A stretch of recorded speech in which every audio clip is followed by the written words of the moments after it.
Hoje a gente vai falar de talvez um dos mangás mais reconhecidos de terror japonês, né? Criado pelo mestre Junji Ito, né? Jorge Ito, Junji Ito, que é... Uzumaki, né? Naruto.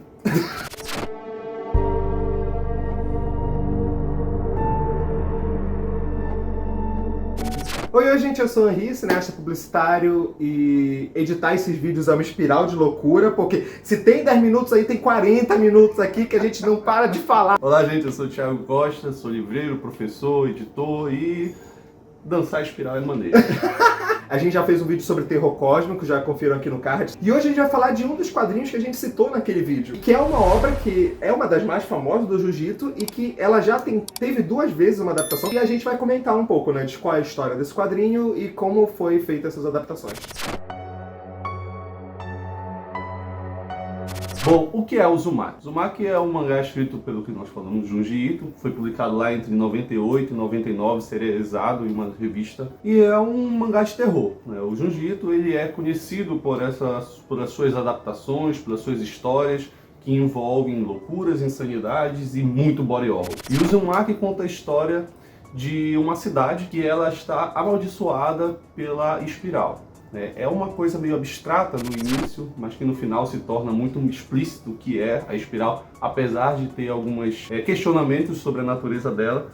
Mas basicamente todas as pessoas dessa cidade, elas começam a ter infortúnios por causa das espirais. Seja eles querendo transformar seus corpos em espirais, seja parte do corpo se tornando espirais, parte da cidade se tornando espirais.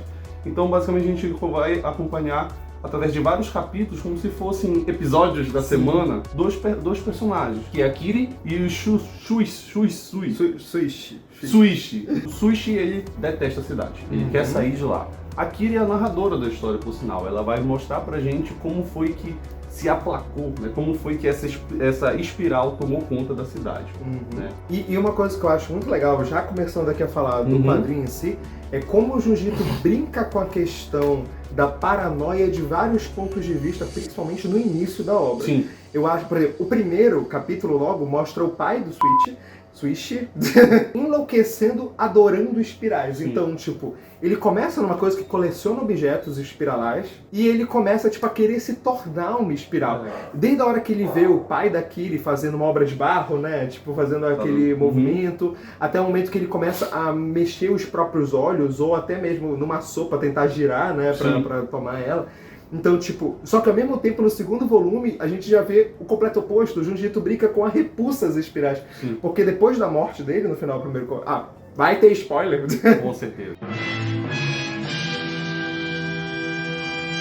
A mulher dele começa a detestar tanto espirais que ela não consegue ver o cabelo encaracolado. Ela começa a cortar. Nossa, pra mim uma das partes que me agoniou. Ela vê as espirais das impressões digitais dela e corta. Nossa, me deu uma agonia a primeira vez que eu li isso, real.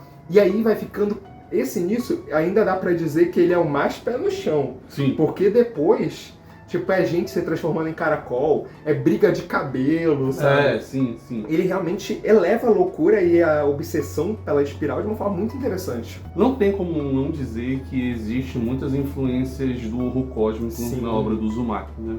Até porque a cidade, ela é construída em cima da espiral, de certo modo, né? Essa entidade que está ali promovendo essa loucura, né?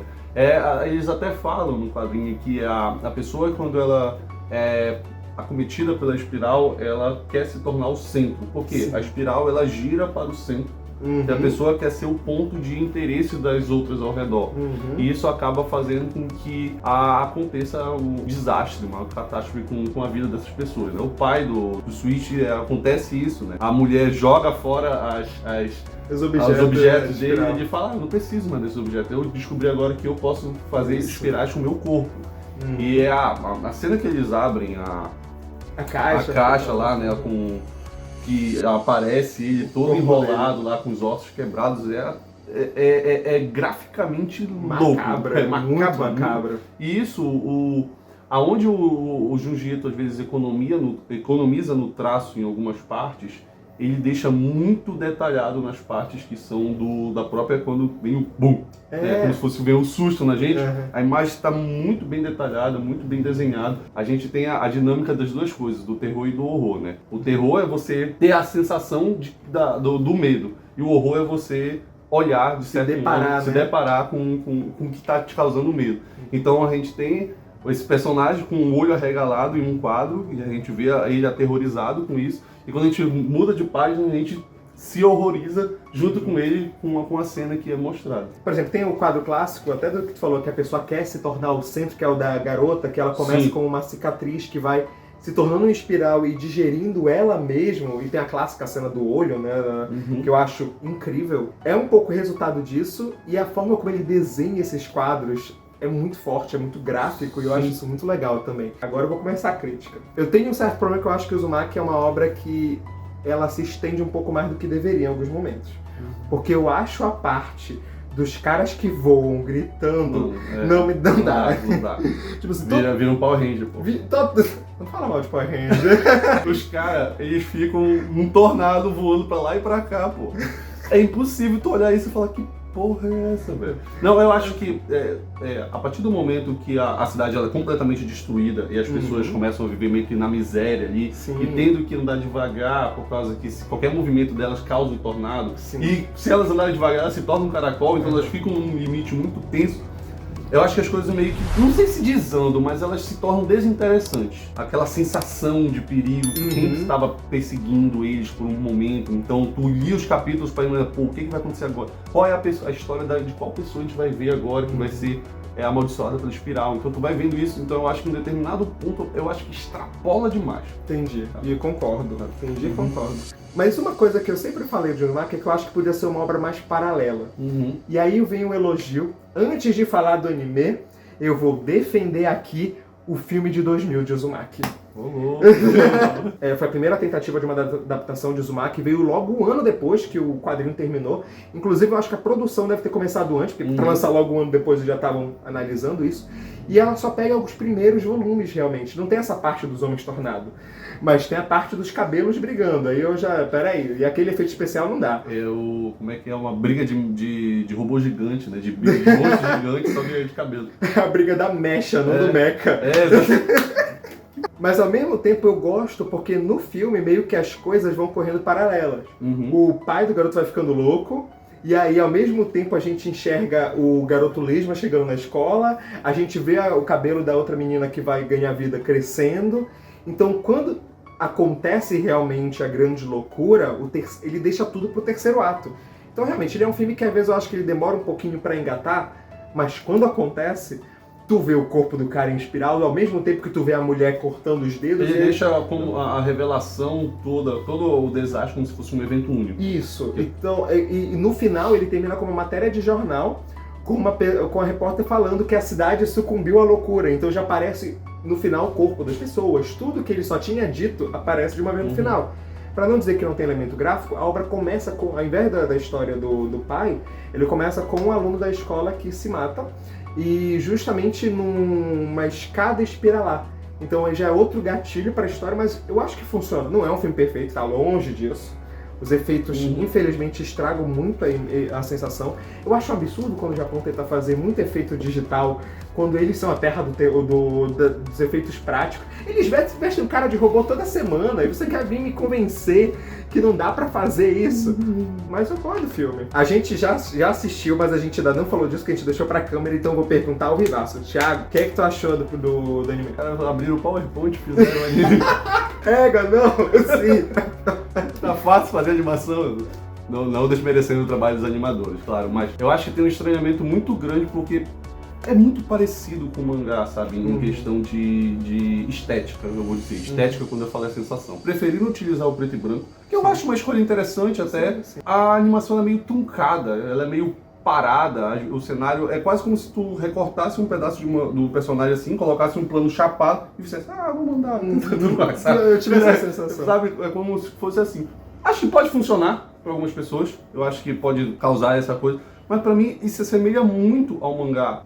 Quando se aproxima muito ao mangá, eu prefiro ler o mangá do que ver a animação, sabe? Do que ver a adaptação, porque eu acho interessante eles interligarem vários capítulos, várias histórias em um mesmo contínuo pra narrativa, eu acho que isso é legal. Só que eu acho que o anime ele corre muito. Concordo. O mangá já é corrido. Uhum. Principalmente quando tu vê a resolução de alguns capítulos, são resoluções muito rápidas. Sim. Como, por exemplo, o capítulo das grávidas lá. Ah, no hospital, sim. Uhum. Tem toda a onda lá delas chuparem o sangue do pessoal lá para alimentar os bebês na barriga dela, de ter o parto e os bebês voltarem pra barriga, que é estranhaço, por sinal, alguma coisa. Só que quando termina o capítulo, fica assim, elas estão de boa, vão dar a luz ali, e a vida que segue na cidade. Aí tu fica, como assim vida que segue na cidade? Sabe? Grande parte dos capítulos do Uzumaki, eles têm uma quebra muito brusca na finalização deles. Por causa que eu acho que o grande barato do Uzumaki é o foco na degradação humana. Né? As pessoas que, quando elas são colocadas a olhar para a espiral ela faz com que elas olhem para dentro delas. Bem Nietzsche, né? Mesmo, assim, elas olham para dentro delas e isso faz com que a maldição que elas são acometidas é causada pelo próprio inconsciente dela, coisa do tipo. Então eu acho que existem muitas camadas que são perpassadas pela obra, como os garotos que se tornam caracóis, que são tipo, você é uma pessoa que tá lenta na sociedade, você nunca vai ter um futuro se você não prosseguir, sabe? Então existe uma desumanização do corpo deles, sabe? Eles são pessoas que, por não andarem no ritmo que a sociedade imita, eles se tornam párias, eles se tornam o estranho, eles se tornam o outro, né? E no mangá, obviamente, tem a transformação deles em um ser repugnante, né? Que são esses caracóis. Só que é 22 minutos de episódio, sabe? Então parece que bora fazer logo isso aí pra acabar. Infelizmente, eu não consegui me prender com o estilo da animação. Entendi. Eu brinquei no começo, falando que é como se estivesse aberto um PowerPoint, mas eu tenho a sensação de que são imagens que estão sendo colocadas para andar, sabe? É essa sensação que eu tenho. Uma coisa eu concordo muito contigo, e foi o elogio que eu tive ao filme, que foi conectar melhor os episódios de Uzumaki, né, do mangá, funciona muito. Sim. Então eu acho legal que o primeiro volume já te apresente a menina da espiral, que já apresente o garoto que sofre bullying, que vai se tornar o primeiro lesma.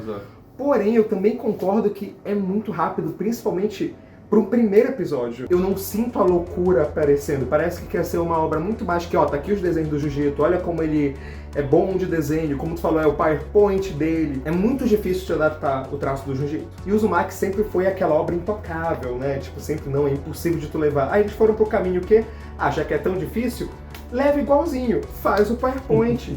E alguns momentos funciona, mas não por mérito da animação, mas mérito do traço do autor. Tipo a hora que o pai faz a língua, que eu acho muito louca aquela cena também no mangá, eles fazem ela e eu acho que funciona no anime.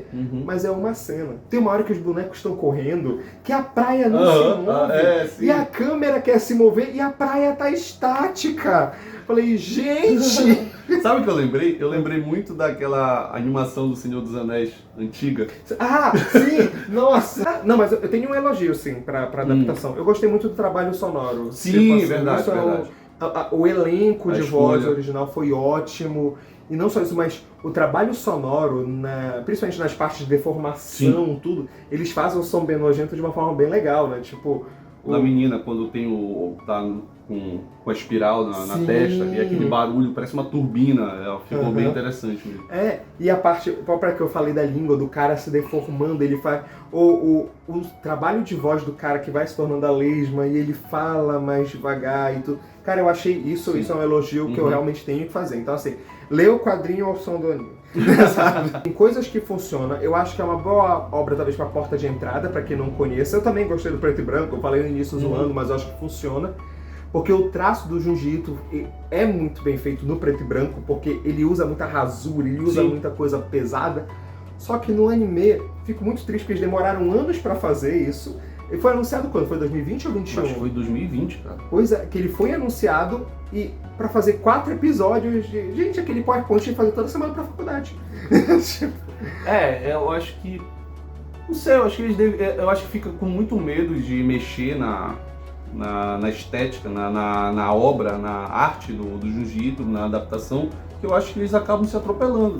Faz aí, cara. Sim. Sabe? Tu tá fazendo uma adaptação, se sente livre para que o traço que vocês escolhem se torne uma coisa fluida e você consiga fazer com que a obra seja eficaz. Eu acho que esse é o ponto. Mas vocês gostaram da adaptação, dos episódios? Vocês já viram? Já leram o Uzumaki, né? Comenta aí com a gente se vocês curtiram. Eu queria vir aqui falar muito bem dessa adaptação, mas eu não sei se foi hype, que eu tava muito elevado, mas não funcionou tanto pra mim, então eu defendo o filme de 2000. Inclusive, também deixe nos comentários outras obras de terror, não só do Junji Ito, mas outras obras de terror que vocês gostam, das adaptações também, que eu acho que é legal, que quem sabe a gente pode trazer. Sim. A gente gosta muito de terror, além do mês do Halloween, dá pra gente fazer algumas coisas legais aqui. Então é isso, obrigado pra todo mundo que assistiu até agora e até o próximo vídeo. Tchau, tchau!